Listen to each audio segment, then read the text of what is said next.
মানে আমরা যে বারবার করে বলছি যে আমরা দেখেছি, অতীতে দেখেছি শিক্ষার্থীদেরকে কিভাবে একটা সিটের কথা বলে বা একটা সিটের প্রলোভন দেখিয়ে রাজনৈতিক কর্মসূচিতে নিয়ে যাওয়া হয়। সেটা কেন সম্ভব হয়েছে? সেটা সম্ভব হয়েছে কারণ হলের সিট যথেষ্ট না। যদি আমি কোনো রকম রাজনীতি করা ছাড়াই হলে একটা সিট পেয়ে আমার মতো স্বাধীনভাবে থাকতে পারি, তাহলে তো আর কাউকে ফোর্স করে বিভিন্ন প্রোগ্রামে আনার কোনো সুযোগ থাকছে না।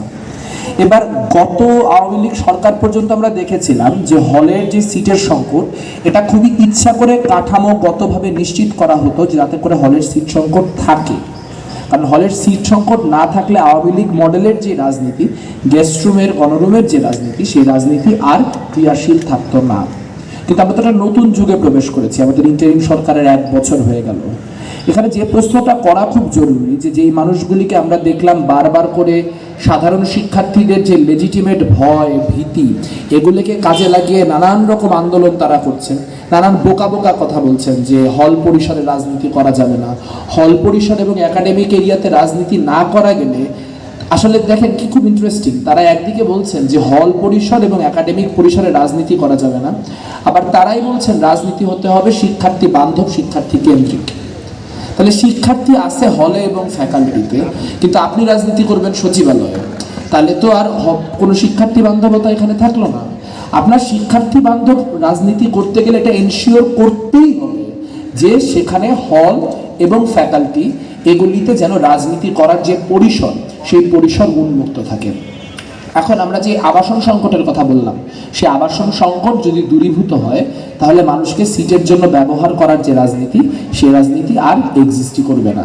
দ্বিতীয়ত আরেকটা গুরুত্বপূর্ণ আলোচনা যে যারা বারবার করে এই আন্দোলনগুলিতে সাধারণ শিক্ষার্থীদেরকে নানানভাবে ব্যবহার করে এই কাজগুলি করছেন, তারা কিন্তু কেউই অন্য যে কথাটি বলা দরকার যে সিট সংকট নিরসন করো, সেই দাবিতে আন্দোলন হচ্ছে না। আমরা দেখতে পাচ্ছি না যে আমরা বিশ্ববিদ্যালয় প্রশাসনকে বাধ্য করছি যে সিট দ্রুত বাড়াতে হবে, এই জন্য কোনো রাত 12টার পরে কোনো 500 মানুষের মিছিল যে তাকে ঘেরাও করছে না। তাহলে প্রশ্ন হচ্ছে যে যারা এখন এই আলোচনার পক্ষে এবং বিপক্ষে থাকছেন, তাদের কোনো গ্রুপই কি আসলে আবাসন সংকটের বিষয়ে সিরিয়াস কিনা? আপনি দেখেন আমাদের এখানে শেখ রাসেল টাওয়ার রয়েছে, সেখানে আপনার বিশ্ববিদ্যালয়ের যে কর্মচারীরা, সেই কর্মচারীরা থাকেন, এবং আপনি দেখতে পারেন যে ওরকম একটা টাওয়ার বানানোর মধ্য দিয়ে কত লোককে আবাসন দেওয়া সম্ভব। আমরা জগন্নাথ হলে রবীন্দ্রনাথ হল ভবনের মতো ভবন দেখতে পেয়েছি। তো এই জিনিসটা তো এত কোনো কঠিন কিছু না। আমরা যদি একটা 3 বছর 4 বছরের টাইম লাইন হাতে নেই, আমরা বিশ্ববিদ্যালয়ের সকল ছাত্র সংগঠন একটা কনসেনসাসে আসি যে আমাদের সিট সংখ্যা এত এবং আমাদের শিক্ষার্থী সংখ্যা এত, কাজে আমরা সিট সংখ্যাকে শিক্ষার্থী সংখ্যার সমান করতে চাই। তাহলে এটার জন্য ধরা যাক আমরা একটা 5 বছরের টাইম লাইন নিলাম, সেই 5 বছরের টাইম লাইনের মধ্যে আমরা এতগুলো জায়গায় এতগুলো বিল্ডিং বানাবো, এভাবে করে শিক্ষার্থীদেরকে পুনর্বণ্টিত করব। এবং যতক্ষণ পর্যন্ত না সেই প্রক্রিয়া নিশ্চিত হবে, ততক্ষণ পর্যন্ত আমরা প্রথম বর্ষের যে শিক্ষার্থীরা আছেন তাদেরকে অগ্রাধিকারের ভিত্তিতে সিট দিব। এটা খুব গুরুত্বপূর্ণ একটা আলোচনা, কারণ আপনাদের বুঝতে হবে একজন শিক্ষার্থী তিনি যখন বাইরে থেকে ঢাকা শহরে এসে প্রথম একটা বিশ্ববিদ্যালয়ে ভর্তি হন, তখন তিনি থাকেন সব থেকে ভালনারেবল, তিনি থাকেন সব থেকে নাজুক অবস্থায়, তার সামাজিক কানেকশনগুলি গড়ে ওঠে না, তার আশেপাশে বন্ধু বান্ধবের যেই চক্র সেটাও তখন পর্যন্ত তৈরি হয় না, ফলে তার ভালনারেবিলিটি বা তার নাজুকতা হচ্ছে সর্বোচ্চ। আমরা যদি প্রথম বর্ষে সেই শিক্ষার্থীদেরকে নিশ্চিত আবাসন দেওয়ার মধ্য দিয়ে প্রোটেক্ট করতে পারি মিনওয়াইল, এবং একই সঙ্গে 5 বছরের মেয়াদে সকল শিক্ষার্থী সিট পাবে এমন একটা কাঠামোর দিকে যেতে পারি, তাহলে এই সমস্যাটা গঠনমূলকভাবে পরিবর্তন করা সম্ভব।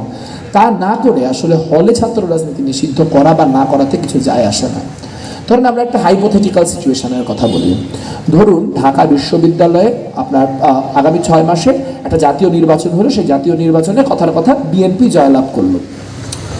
এবার যদি বিএনপি জয়লাভ করে, তাহলে আমাদের এখানকার যে কাঠামো, সেই কাঠামো অনুযায়ী প্রত্যেকটা হলের প্রভোস্ট আস্তে আস্তে সাদা দল, বিএনপি পন্থী সাদা দলের লোকরা হয়ে যাবে আর কি। হয়তো নিরপেক্ষ সাদা দল আছে, তখন বিএনপি পন্থী সাদা দল আসবে আর কি। যাই হোক, তো তখন তাদের প্রভোস্টরা এক ধরনের একটা নিয়ন্ত্রণের কাঠামো গোটা বিশ্ববিদ্যালয় জুড়ে প্রতিষ্ঠা করবে। তা তখন হলে ছাত্র দলের কমিটি থাকলো আর না থাকলো তাতে কি যাবে, কি আসবে? যদি হল প্রশাসন তাদের পক্ষে থাকে, তাহলে হলের কমিটি না থাকা সত্ত্বেও এবং তাদের যদি ইন্টেনশন ওরকম হয়, তাদেরকে দিয়ে দমন পীড়ন করানো সম্ভব। তাহলে আপনি তো কাঠামোটার কোনো সমাধান করতে পারলেন না। আপনার ওই আগে যা পরিস্থিতি তখনও তাই থাকলো, খালি আপনি কি করলেন, হলের যে কমিটির কাঠামোটা, সেই হলের কমিটির কাঠামোটাকে বিলুপ্ত করে দিলেন। কিন্তু তাতে যারা নিয়মতান্ত্রিকভাবে রাজনীতি করতে চাচ্ছিল তাদের জন্য নুইসেন্স তৈরি হলো, তাদের জন্য একটা কাঠামোগত প্রতিবন্ধকতা তৈরি হলো। যারা গুপ্তভাবে করছিল তাদের জন্য কোনো কাঠামোগত প্রতিবন্ধকতা তৈরি হলো না। এটা একটা বড় ক্রাইসিস। আর একটা আলোচনা বোধহয় করা খুবই জরুরি এখানে, সেটা হচ্ছে যে যারা বারবার করে বলছেন যে ধরেন আমরা এখন জিনিসটাকে কিভাবে দেখছি, আমরা মুখে বলি আর না বলি, আমাদের এখানে গোটা রাজনীতির যে মেরুকরণটা, সেই মেরুকরণটা এরকম দাঁড়িয়ে গেছে যে সামনের দিনে হয়তো বিএনপি ক্ষমতায় আসবে, ক্ষমতায় আসলে ছাত্রদল সেই সব নিপীড়ন শোষণ করবে যেগুলি ছাত্রলীগ করেছে। এবার এটা সত্য কি মিথ্যা কি অমুক তমুক সে আলাপে আমি গেলাম না। আমি বলার চেষ্টা করছি যে সেটিকে ঠেকাতে হলে আপনার কি লাগতো, যে কারণে ডাকসু নির্বাচন নিয়ে এত তোড়জোড় যে ডাকসু লাগবে, কারণ ডাকসু না হলে রাষ্ট্রীয় যে ক্ষমতা কাঠামো, সেই ক্ষমতা কাঠামোর উল্টো দিকে বিশ্ববিদ্যালয়ে একটা কাউন্টার ফোর্স বা একটা প্রতিরোধী ক্ষমতা কাঠামো দাঁড়াবে না। তাহলে তাই যদি হবে, তাহলে এই যে আমরা এতগুলা ছাত্র সংগঠন মিলে বললাম যে ভিসিকে আল্লাহর ওয়াস্তে আর ডাকসু সভাপতি বানায়েন না, সেই কথা কেউ কর্ণগোচর করলো না কেন? ভিসি যদি সভাপতি হন, তার মানে হচ্ছে যিনি যেই সরকার আসবে সেই সরকারের নিয়োগকৃত ভিসি এই বিশ্ববিদ্যালয় চালাবেন, তিনি আবার ছাত্র সংসদের প্রধান থাকবেন।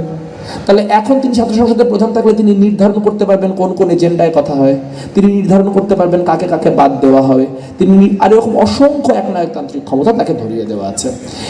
আরও মজা হচ্ছে এবারের যে গঠনতন্ত্র সংস্কার কি শুভঙ্করের ফাঁকি, সেখানে ডাকসু সভাপতির এরকম কিছু ক্ষমতা তার হাত থেকে সরানো হয়েছে।